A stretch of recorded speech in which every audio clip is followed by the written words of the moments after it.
एउटा मिस्टेक चाहिँ के भयो भन्दाखेरि म जब घरबाट हिँडेँ मैले खिचिरहेको थिएँ कि हेलमेटमा माउन्ट गरेर मैले खिचिरहेको थिएँ अनि मलाई ठ्याक्कै धरान जस्तो आएपछि चाहिँ एकचोटि हेर्नुपर्यो फुटेज के कस्तो भएछ भनेर सब जोत फुटेज मैले खिचेछु क्या सब जोत वेस्ट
टाइममा त आउनु सकिँदैन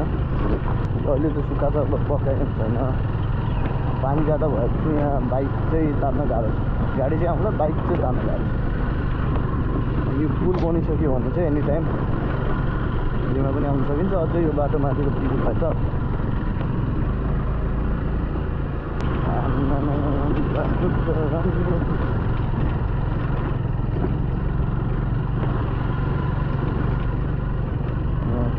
लिटरली यत्रो सानो बाटो छ कि के भन्नु बस त केही नै आउँदैन यसमा त्यो के भन्छ सानो सानो गाडीहरू आउन सक्छ यस्तो साह्रो अफरोड त छैन तर अलिअलि टर्निङहरूमा कता कता चाहिँ अलिकति गाह्रो छ नत्र नर्मली यतिको ठिकै हो अफरोडमा हिँड्दै हिँड्दै हिँड्दै हिँड्दै पनि जान्छन् है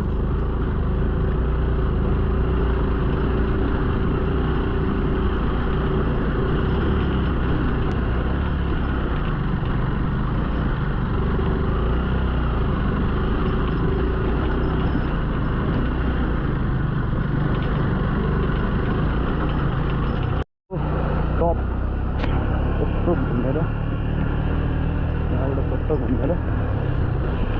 पुगिन्छ होला तल त धरान पनि अलिअलि देखिँदो रहेछ टुलकोमा देखिन्छ कि अब यहाँ पुरा टर्निङ आएको छ धुलोको चिप्लिन्छ उतै बाटो धुलो भयो टर्निङमा यस्तो ड्राइभर भयो भने चाहिँ धुलो चिप्लेर है अलिअलि देख्दै हुनुहुन्छ त्यही त छ लेट्स सी अब माथि अझै छ जिप लाइन साइक्लिङहरू पनि यहाँ धेरै कुराहरू हुँदो रहेछ है यहाँबाट चाहिँ अलिअलि धरान देखिन्छ माथि टपबाट क्लियर देखिनु पर्ने हो उसो लाग्यो जस्तो त त्यति क्लियर देखिनु नसक्ला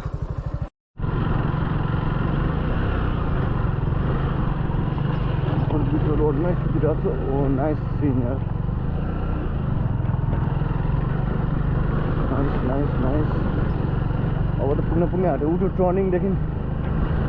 यता यहाँ अगाडि जस्तो भ्यू होला माथि भ्यू पोइन्ट उहाँ माथि छ बाइकमा त छिटै आए जस्तो लाग्छ एकलट तलबाट पुलबाट हामी बाइक यसो राखेर हिँड्दै पनि आएको छौँ होइन हिँड्दै गएको पनि हिँड्दै फर्केको भने र हिँड्दै चाहिँ अलिकति टाइम लाग्छ अलिकति राम्रै हुन्छ रमाइलो हुन्छ हाइट टाइपको फर्किँदा चाहिँ सर्टकट लिने भएको भरे बाटोमा अलिकति अर्कै बाटोतिर लाग्दैछ भरे जङ्गल पसेर कहाँ निस्किरहेको बिजोग भयो ठिकै छ वान अफ द मेमोरी है acceptable one of the memory नाइसवाला मेमोरी अगाडि पहाड देखिराख्नु भएको होला अगाडि कता राम्रै डेन्जर गाह्रो हुन्छ किरा के बस्नुपर्छ त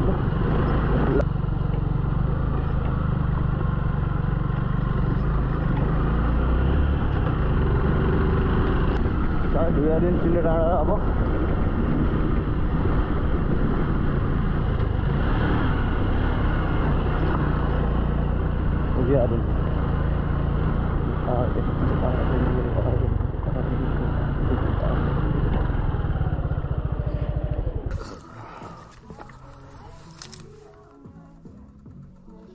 गीत बजिरहेछ त हौ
अहिले चाहिँ म यहाँ बाटोमा बसिरहेको छु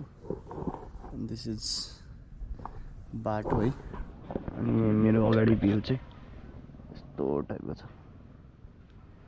अगाडि तल यहाँबाट बाटो रहेछ यो बाटो हुँदै तल जाने बाटो छ तल कहाँ जान्छ मलाई थाहा छैन त्यो माथिको भ्यू पोइन्ट चाहिँ यहाँ माथि छ म चाहिँ त्यहाँ बाइक राखेर यहाँबाट यत्तिकै हिँड्दै आएको चिल गर्नलाई त्यहाँ आज स्याटरडे भएर हो कि क्या हो त्यो चिन्डे डाँडामा पनि मान्छे लास्टै भिड छ सुट गर्न नि हट लाग्यो जस्तो फिल हुने होइन अनि अझै यता माथि टावरतिर पनि मान्छे प्याक के पिसफुल इन्भाइरोमेन्ट कहीँ पनि छैन मान्छेले घुम्ने ठाउँ जहाँ पनि भेटाइसक्यो अब आजकल चाहिँ अनि त्यो तलदेखिको सुट चाहिँ हेर्नुभयो होला तपाईँले पनि होइन तल बाइक राइडिङ तल खोलादेखि बाइक राइडिङ माछामा आएको चाहिँ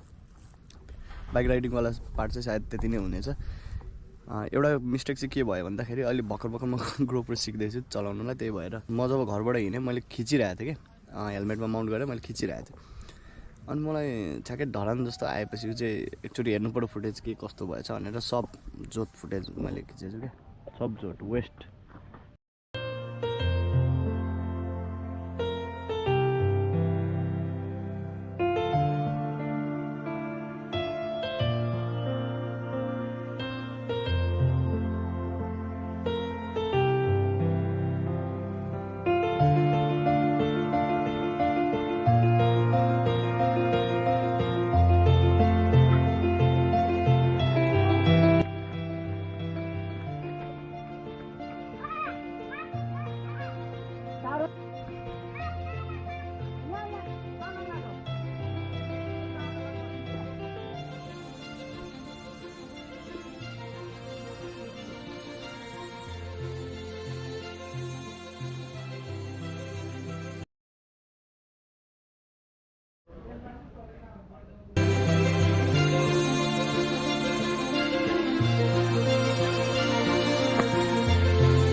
त्यो माथिबाट चाहिँ सिडीबाट माथि चाहिँ टावर छ यहाँ माथि क्याम्प फायरिङहरू यताउता गर्न मिल्ने टाइपको मुनि जङ्गल चिन्डे डाँडा चाहिँ यहाँ तल छ अहिले हामी यताबाट आयौँ यताबाट जान्छौँ अब हल्का यो चिसो खाने त्यसपछि टावर चढ्ने अनि अलिअलि टावरबाट के छ भ्यू देखेको छ राम्रो भने चाहिँ टावरबाट म भ्यू देखाउँछु है त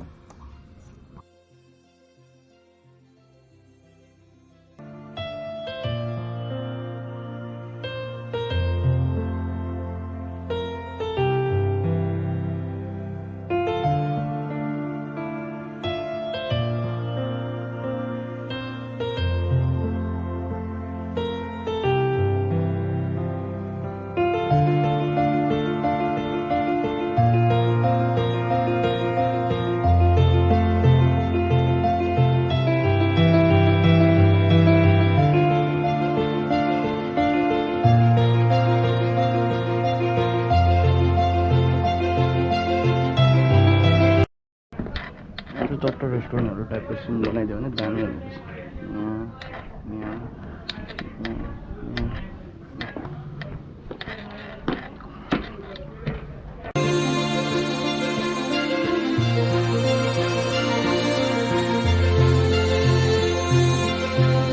अघि त प्याक थियो त्यही भएर तल बसिरहेको छु छिल गरेँ अब यहाँ माथि आइपुग्यो अहिले चाहिँ खाली छ त्यही भएर म आएको let's see view from here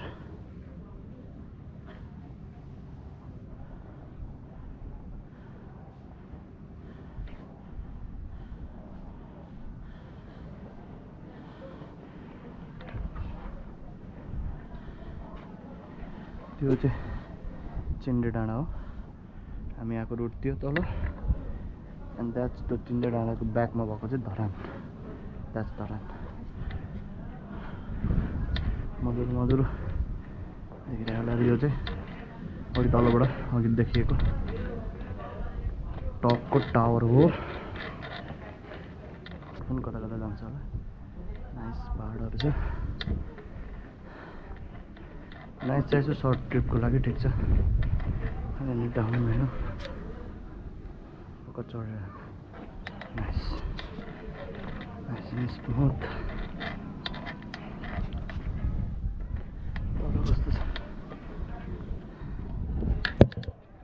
यिनीहरूमा क्याम्प गर्न चाहिँ मिल्दो रहेछ so nice to hear from यहाँ पनि क्याम्प गर्नलाई सजिलै हुन्छ होला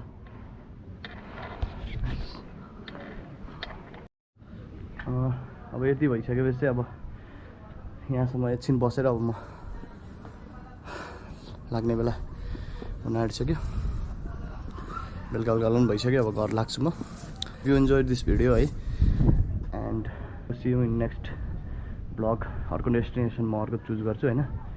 त्यति बेटर भिडियो त भएन होला तर I'm trying I'm keep on trying है till then goodbye take care जय नेपाल